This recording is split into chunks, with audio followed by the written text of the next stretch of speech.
Have you ever checked your bank account and thought, wait, where did all my money go?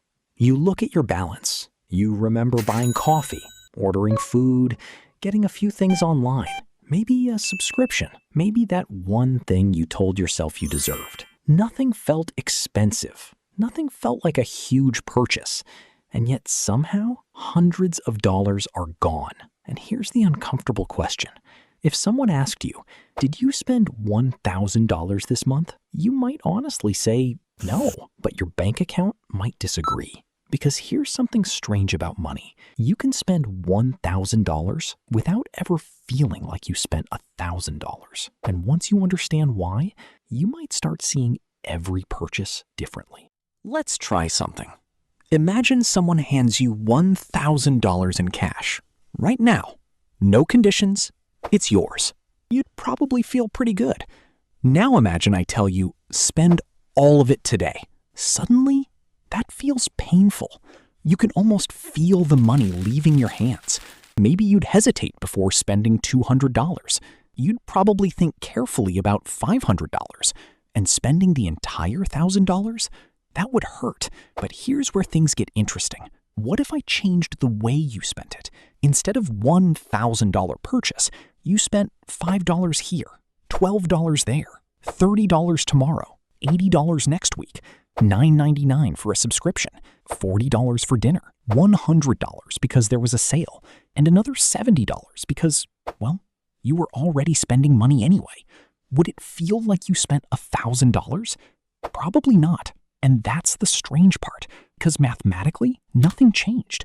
You still lost $1,000. So why does it feel so different? Think about the purchases you make without thinking.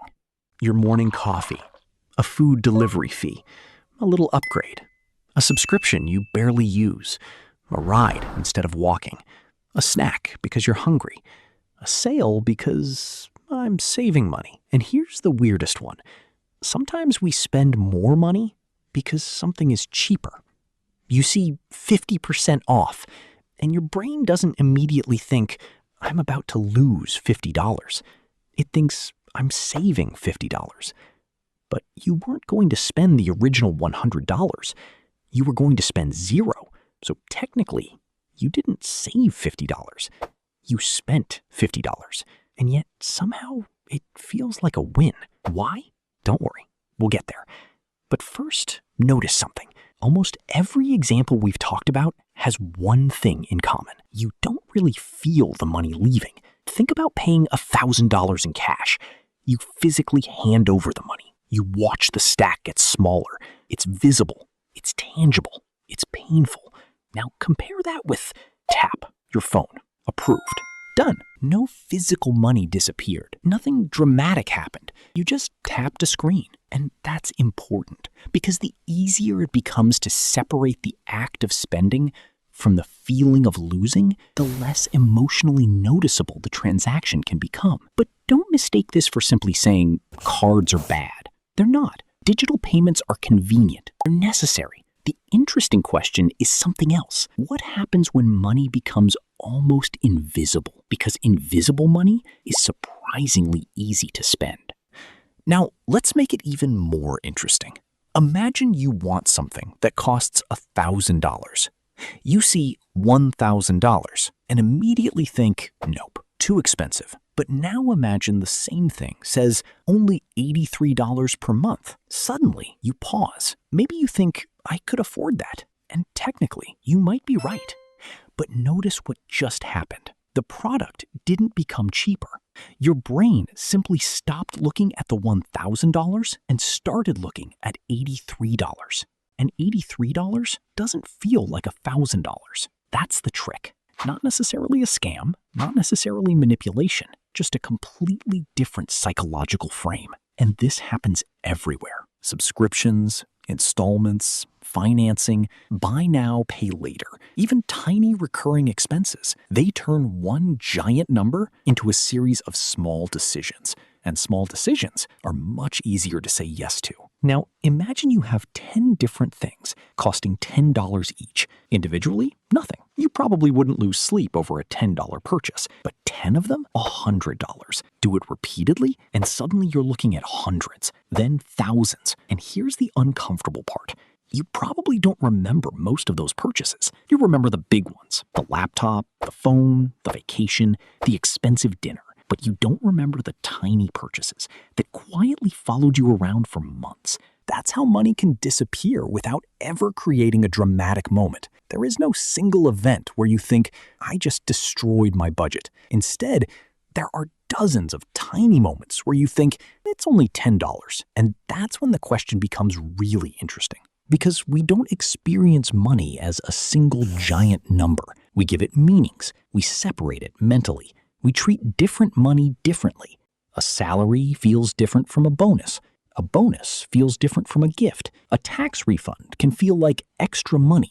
A cashback reward can feel like free money. And once money gets placed into one of these mental categories, we may become more willing to spend it. Psychologists call this mental accounting. But there's something even deeper happening. We're not just asking, how much money do I have? We're constantly asking, how does this purchase feel? And that's where money stops being mathematics and starts becoming psychology. Think about the last expensive thing you really wanted. Maybe it was a phone, a watch, a vacation, a car, a nice meal, or something completely different. Ask yourself, did you actually want the object? Or did you want what the object represented? Maybe the phone represented success. The vacation represented freedom. The expensive coffee represented a little luxury after a terrible day. The new clothes represented confidence. The car represented status. Suddenly, the $1,000 isn't just $1,000 anymore. It has become comfort, identity, status, freedom, belonging. And that's why two people can spend exactly $1,000 and feel completely different about it, because they weren't really buying the same thing. They were buying different feelings. Even when we get something we really want, we eventually get used to it. Think about something you desperately wanted a few years ago. Maybe you couldn't imagine living without it. Now, you barely notice it. That's because humans adapt. The new phone becomes your normal phone. The nicer apartment becomes your normal apartment. The expensive coffee becomes your normal coffee. The lifestyle upgrade becomes your baseline. And then something strange happens. You earn more. You spend more. You get used to it. And eventually, you can earn significantly more than you used to, while still feeling like you never have enough. That's lifestyle inflation. But here's where the story gets uncomfortable. Remember the original question? Why doesn't spending $1,000 feel like spending $1,000? Because your brain doesn't experience money purely as a number. It experiences pain, pleasure, status, convenience, identity, time, security, and most importantly, context. $1,000 in cash feels different from $1,000 spread across a year. $1,000 on something you desperately wanted feels different from $1,000 spent accidentally. $1,000 from your salary feels different from $1,000 you unexpectedly received. The amount is identical, but the psychological experience isn't.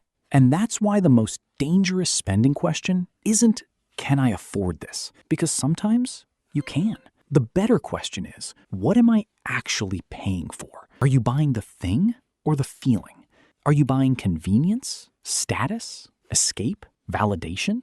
Are you buying something you'll still value 6 months from now? Or are you buying a feeling that disappears the moment the transaction ends? Because your bank account only sees one thing, money leaving. Your brain sees an entire story, and sometimes that story is powerful enough to make losing $1,000 feel like nothing.